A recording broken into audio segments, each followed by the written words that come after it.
Olá, meu irmão, minha irmã, que alegria estarmos aqui juntos para mais uma Palavra Encarnada, para mais um momento de nós juntos como comunidade, mergulharmos nas palavras do Santo Evangelho, palavras de salvação para nós, palavras de vida eterna.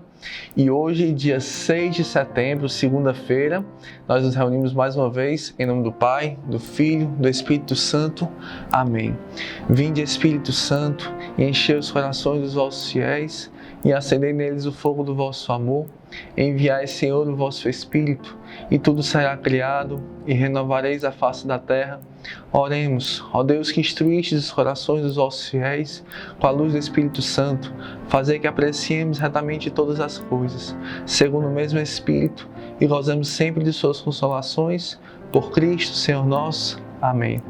Bem, meus irmãos, a palavra que a Santa Liturgia hoje nos propõe está lá no Evangelho de Lucas, capítulo 6, versículos de 6 a 11. Aconteceu num dia de sábado que Jesus entrou na sinagoga e começou a ensinar. Aí havia um homem cuja mão direita era seca. Os mestres da lei e os fariseus o observavam para verem se Jesus iria curá-lo em dia de sábado e assim encontrarem motivo para acusá-lo. Jesus, porém, conhecendo seus pensamentos, disse ao homem da mão seca: levanta-te e fica aqui no meio. Ele se levantou e ficou de pé. Disse-lhe Jesus: eu vos pergunto, o que é permitido fazer no sábado? O bem ou o mal? Salvar uma vida ou deixar que se perca? Então Jesus olhou para todos os que estavam ao seu redor e disse ao homem: estende a tua mão. O homem assim o fez e sua mão ficou curada. Eles ficaram com muita raiva e começaram a discutir entre si sobre o que poderiam fazer contra Jesus. Meus irmãos, estas são para nós palavras da nossa salvação. Glória a vós, Senhor. Gente, nesse evangelho tão forte de hoje, queria aqui destacar com vocês 3 pontos principais, que me chamaram muita atenção na palavra. O primeiro é o orgulho dos fariseus e dos mestres da lei. Segundo, é todo o processo de cura deste homem que tinha ali a mão seca.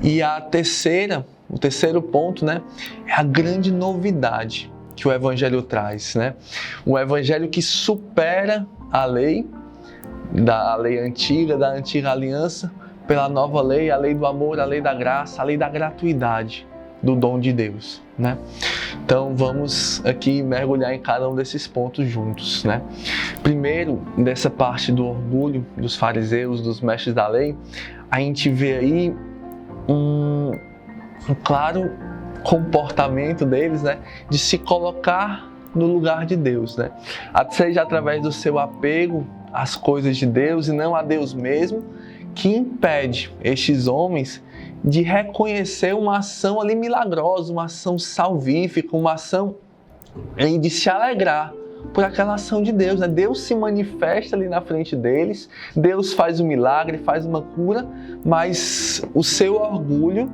ferido, porque não foi feito do jeito que eles queriam, porque não seguiram os seus preceitos que eram humanos e não de Deus, que queriam se colocar no lugar de Deus, queriam usar Deus como um pedestal para se colocar, foi ferido. Então aquilo os cegava para toda a ação que Jesus estava fazendo ali. Será que a gente está tendo também esse mesmo comportamento, Seja na vida comunitária, seja na nossa vida espiritual, na nossa vida pessoal, quando as coisas saem dali do nosso itinerário, da nossa forma de pensar, da forma como nós achamos que deveria ser, nós nos fechamos e não conseguimos enxergar uma ação salvadora de Deus, que é uma salvação que não é apenas para aquele homem da mão seca, mas que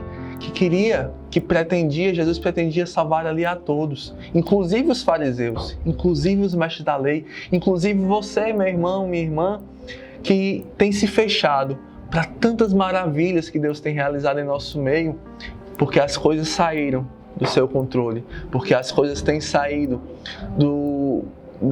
daquilo que você previa, E um segundo ponto em relação a isso é que tanto Jesus quanto os fariseus e os mestres da lei perceberam aquele homem. viram aquele homem, mas eles viram aquele homem com um olhar completamente diferente. E Jesus olhou para ele com um olhar de compaixão, com um desejo de salvá-lo, de curá-lo.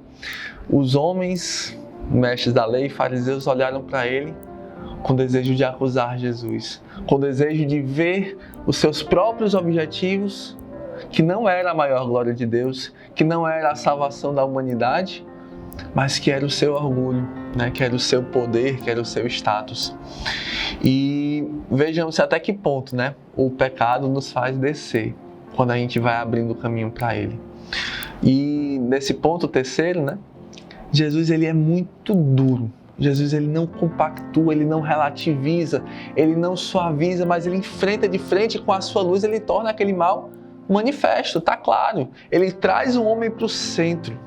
Ele não cura ali no cantinho da sinagoga como ele poderia ter feito, sem ninguém ver, mas não, ele traz o homem para o centro e ainda manda, estende ali a tua mão para que todos vejam, né? O que está sendo feito, a graça que está sendo derramada. E ele queria com isso também curar todos aqueles outros que estavam ali juntos, da sua cegueira espiritual, do seu fechamento, do seu coração duro. Que a gente possa pedir neste dia de hoje que o Senhor tire de nós este coração de pedra, insensível para as graças que Deus derrama ao nosso redor e coloque no lugar um coração de carne. E esse pedido, né, e essa responsabilidade, ela se torna ainda maior quando nós exercemos algum pastoreio na comunidade, como esses mestres da lei e fariseus exerciam ali uma liderança espiritual. Seja um pastoreio geral da comunidade, seja um setor, seja um ministério, seja um grupo, seja na casa de acolhimento, Deus te confiou almas, meu irmão. Deus te confiou corações. E Ele não precisa de um cego guiando outro cego. Ele precisa de alguém que se abandone na vontade de Deus, que se despoje de si mesmo para abraçar a cruz de Cristo, a vontade de Deus, né? O segundo ponto, né, muito belo também desse evangelho, é o processo de cura desse irmão, né, desse irmão que tinha a mão seca. A gente vê logo ali de cara uma clara contraposição da obediência dele contra o respeito humano que muitas vezes nós temos, né? Obedecer primeiro a Deus do que aos homens, né? E esse homem ele só seguiu esse processo de cura porque ele obedeceu primeiro a Deus. Mesmo quando toda a circunstância lhe pedia para ele ter medo de seguir aquilo que Jesus falava, ele seguia e ia dando passos de obediência, ato a ato, atitude a atitude, gesto a gesto, ele ia seguindo aquilo que Jesus pedia a ele, com confiança, com coragem. E o segundo ponto desse, né, é a comunhão que cura. Jesus fala: levanta-te e fica aqui no meio. Vem para o meio. E essa palavra de ordem Deus te dá para também te curar da tua enfermidade, da tua paralisia espiritual, meu irmão, dessa tua mornidão que te aprisiona no teu pecado e te impede de estar ali restabelecido, restaurado, curado, ressuscitado dentro da comunidade, como é desejo de Deus. Então levanta-te, sai do teu lugar, vem para o meio, vem para o teu lugar, o lugar onde eu te plantei, a tua casa, a tua família, né? Sair ali da murmuração, sair ficar ali sabe, daquela autocomplacência, sai como eu sou coitado, sai disso, né? Sai desse isolamento e vem para o meio. É uma ordem de Deus para você hoje, né? Porque muitas vezes nós não provamos da graça porque ficamos ali olhando só para o nosso pecado. Aquele homem poderia ter ficado olhando só para a sua mão seca, para a miséria, para a desgraça que ele sofria. Mas não, ele olhou para Deus, ele olhou para Cristo, teve os olhos fixos em Cristo, escutou a voz e foi, né? E o último passo desse segundo ponto, que é a confissão, a reconciliação nossa com Deus, né? Como Deus deseja esta reconciliação conosco, né? No ato de estender a mão, aquele homem estava ali confessando o seu pecado, confessando e expondo a sua miséria, a sua indignidade, né? Ele correu todos os riscos disso, né? De se expor, mas ele sabia em quem ele tinha colocado a sua confiança, que era aquele que poderia curá-lo, que poderia restaurá-lo. Tenhamos também esta coragem, meus irmãos, de buscar com confiança o Senhor, que quer nos restabelecer, que quer nos restaurar. E por fim, né, esse terceiro ponto, que é a lei da graça, a lei do amor, o evangelho, né?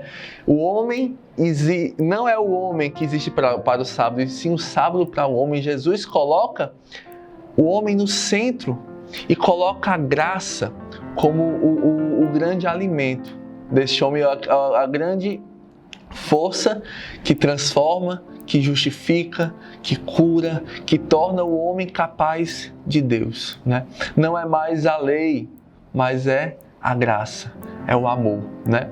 É a lei do amor. Eu queria só finalizar essa nossa partilha de hoje, né, com a leitura lá da primeira carta de São Paulo aos Coríntios, capítulo 13. Ainda que eu falasse a língua dos homens e dos anjos, se não tivesse amor, seria como o bronze que soa, ou como o símbolo que retine. Mesmo que eu tivesse o dom da profecia e conhecesse todos os mistérios e toda a ciência, mesmo que tivesse toda a fé a ponto de transportar montanhas, se não tivesse o amor, não seria nada. Ainda que distribuísse todos os meus bens em sustento dos pobres e ainda que entregasse o meu corpo para ser queimado, se não tiver o amor, de nada valeria. O amor é paciente, o amor é bondoso, não tem inveja, não se orgulha, não é arrogante, não escandaliza, não busca os seus próprios interesses, não se irrita, não guarda rancor, não se alegra com a injustiça, mas se rejubila com a verdade. Tudo desculpa, tudo crê, tudo espera, tudo suporta. O amor jamais acabará.